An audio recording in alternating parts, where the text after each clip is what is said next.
between New Zealand and England. Present here with us is Captain Kane Williamson from New Zealand, who will be fielding the questions ahead of the game today. Just a polite reminder to everyone who's joining us, kindly put yourselves on mute and switch off your video cameras. If you have a question, please use the raise the hand function on the app. And Willie Nichols, the media manager from New Zealand, will guide you to your question. I'm going to now hand over to Willie to moderate from here on. Yeah, hi everyone. Thanks for jumping on. Kane, just checking you can hear me there okay? Yep, I can hear you. Cool, all right. I'll ask Kane a general one to get going, and then I will post in the chat. If you'd like to ask a question, raise your hand and I will put the order of questions in the chat. But I suppose, yeah, just firstly, Kane, I suppose a reflection from yourself on the team's performance through the pool play and a look ahead to the semi-final for us, please. Yeah, look, I think every team coming into the tournament knew that it would be highly competitive, and it certainly proved to be the case. And both pools were very strong, and for us, you know, the focus was to try and grow and improve just a little bit from game to game. And I think largely we've been able to do that reasonably well and adapt to the, you know, variety of conditions that we've been faced with. And, you know, the focus for us is the same, and it was great to qualify and to be here at the moment. But, you know, the focus is obviously the next challenge, which is a great one against England. And just quickly, yeah, everyone's fitting well, and I believe there's a night training tonight as your final one before the game. Is that right? Yep. Everybody's fit, which is great. Yeah, and we have a practice, and then look forward to the match tomorrow. Cool. I'll pass it over to Andrew Vorman from stuff.co.nz back at home, and then I'll post the rest of the question order in the chat. Thanks. Hi, Kane. Congratulations on making the semi-finals. Thank you. You got to the same stage in your first tournament as captain 5 years ago against the same opponent. How far do you think this team has come, you know, in those 5 years? Yeah, I suppose, you know, there's always a development focus, a growth focus as an international side, and over a period of time, you know, there's a number of players or personnel that change, whether that's players or support staff, and I think we've seen that from the last tournament to this one, and then you throw in different conditions, and you know, everybody has those challenges, but there have been some really good steps forward, and you know, this tournament compared to the last one, there I suppose a few new faces and a real mixture of that sort of youth and experience, but yeah, it's been you know, a nice journey, I suppose, for 5 years ago. And yeah, it's nice to be here and be involved in the semi-finals. But the guys are really looking forward to the challenge and want to, you know, continue to focus on the cricket that we've been playing and try and improve on it. 5 years ago, two guys who didn't play a lot were Trent Boult and Tim Southee. You know, they're two veterans in this team. How important have they been in this tournament, getting the team off to good starts with the ball?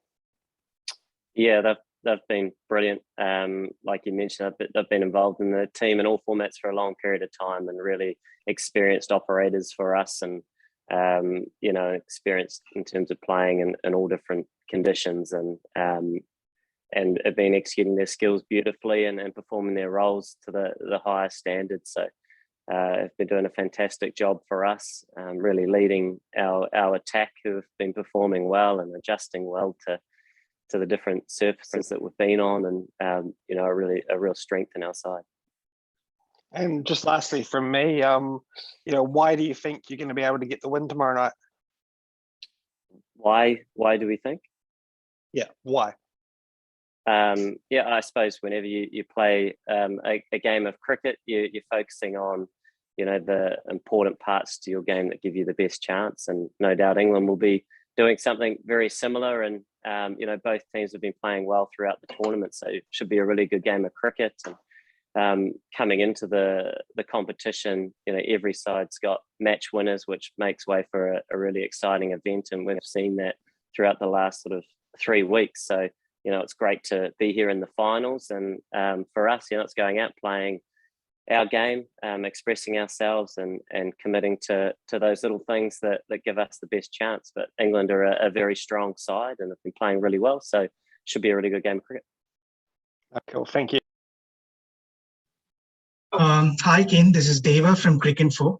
Like Daryl Mitchell and Devon Conway have sort of adapted to new roles on the fly. But before that, they've been really doing well at domestic cricket. You might have played with Daryl at ND. So could you just talk about how the domestic structure has sort of kept these guys international ready, especially at this tournament? Yeah, I mean, someone like Devon has played this sort of role for us anyway in the New Zealand team for a while, and he is a very experienced player, although relatively new to the international game, but clearly world class in his skill set and a fantastic head on his shoulders. So he has made those adjustments really quickly and come over to the UAE, which is his first time, and played some really key roles for us. And Daryl, who's been involved in a number of formats and has brought a brilliant attitude. And I suppose coming into the tournament, everybody's preparation was perhaps a little bit disjointed, and Daryl's earned himself an opportunity at the top of the order, with his ability to hit the ball hard and straight, and also play spin, and he's come into the side and basically grabbed every opportunity in any format with both hands, and him and Guptill at the top of the order have been getting us off to some really nice starts. And lastly, from me, you're someone who sort of relishes hitting a lot of balls in the nets, but your elbow has sort of limited your training at the net. So how do you sort of find that balance on the front between sort of limiting yourself at training and keeping yourself fresh for the game?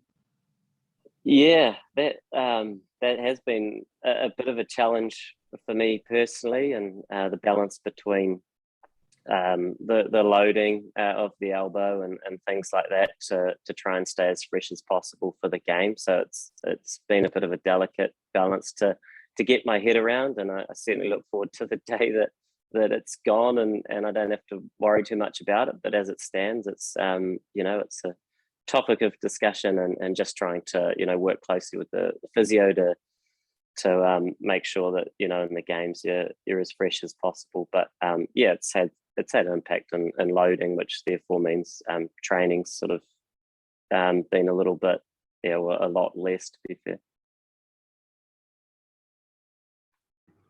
Hi, Kane. I just wanted to ask you a little bit about your opponents. Obviously, a team that you know so well, played a lot of cricket against them in recent times. At the start of England's kind of white ball success, they really suggested that they took a leaf out of New Zealand's book in the way that you played your white ball cricket under Brendan and in 2015. Since then, obviously, they beat you in the semi-final of the 2016-2020 World Cup and the 2019 World Cup final. Do you kind of feel like now's your time, and do you kind of feel like if they've copied your template, now's the time for the Masters to show what it's all about? Look, I mean, we've played each other a number of times. We've had some really, really good games and really good series. And the evolution of the England side, and particularly the white ball sides, been significant over a number of years, and they've got a lot of experienced T20 players in their side, and as a collective are playing some really good cricket. So we know it's a nice challenge that we're looking forward to, and both teams try and utilize what they have to the best of their ability, and try and play their best cricket. So I mean, you turn up on the day, and as we know, particularly in this format, it's very fickle in its nature, and both teams will go out and look to put their best foot forward, and what will be at the end of it. But for us, it has been a real growth focus, although it was, like I mentioned, slightly disjointed in preparation at the start. It's sort of been one game at a time, and trying to adapt and make those small improvements throughout the competition as quickly as we could. And it meant that the team had been ticking over reasonably nicely, and you know, watching from afar, England have been doing something very similar and been playing some really good cricket. So it should be a really good contest come tomorrow. And just finally from me, as I said, I know you know each other very well, and I think there's probably going to be 6 on each side that played in the 2019 final, for example. But what about the guys that maybe you don't know so well? Someone like a Liam Livingstone, do you know much about him and what he might bring to the party, and how are you going to prepare for that threat? Yeah, I mean, look, they've got match winners throughout their team, and that's been a big, I suppose, movement of their white ball side. They're sort of power packed and bat quite deep as well. And I spent a little bit of time with Liam at the Birmingham Phoenix, and he played, you know, superbly well throughout that whole 100-ball competition. So there are, you know, a number of threats and number of match winners, and we also have a number of match winners as well. And you know, at the end of the day, it's trying to commit to, you know, what you do as a team, and we both do it, you know, a little bit differently, and that constantly changes just over time, and personnel changes and all these sorts of things, and yeah, I think both teams are just looking forward to the occasion. It's been a long time coming, this next T20 World Cup, so it's been exciting to be involved in it, and obviously it's all coming to a quick end, and we've got a semi-final and all going well. Hopefully another game after that. Thanks, Kane. All the best. Cheers. Hi, Kane. Hello. Your World Test champions. You came as near as damn it to winning the 50 over World Cup, and now you're 2 games away from the T20 World Cup. What is it that you keep getting so right as a team? Yeah, I mean, for us as a team, we're always trying to improve and commit to, you know, what is important to us as a team, and that forever changes a little bit. And I suppose over the years, you look back to perhaps the last T20 World Cup, and there's been a few personnel changes, and I suppose that's the same in all sides. But you know, for us, our ethos, our environment is something that is important, but it doesn't promise. And you know, it's been nice to be involved in some you know, memorable games in recent times, but the focus for the side's sort of you know, always the bigger picture, and trying to make those small adjustments. And it's nice that, you know, the side have largely been tracking pretty well in that respect. So you know, having said that, you turn up in finals cricket, and especially in T20 cricket, where you know, on the day there's match winners throughout, and anything can happen. But you know, it's exciting, and the players are all really looking forward to the occasion. But yeah, largely for us, it's just always trying to improve and give to the people around us. And England are without Tamal Mills, which you already knew about, and Jason Roy ruled out yesterday. Does that make them slightly more vulnerable than they would have been otherwise? But I mean, they're both big players for England, and you know, it's a real shame that they have suffered injuries in this competition. But I think one of the strengths as well of the England side is their depth that they've managed to produce over a period of time, and having spent some time at the Birmingham Phoenix and being sort of a little bit involved in that 100 ball comp, you can tell that there's a huge amount of talent throughout. So they're still a very much a very strong side who have been playing some really good cricket. Great, thank you.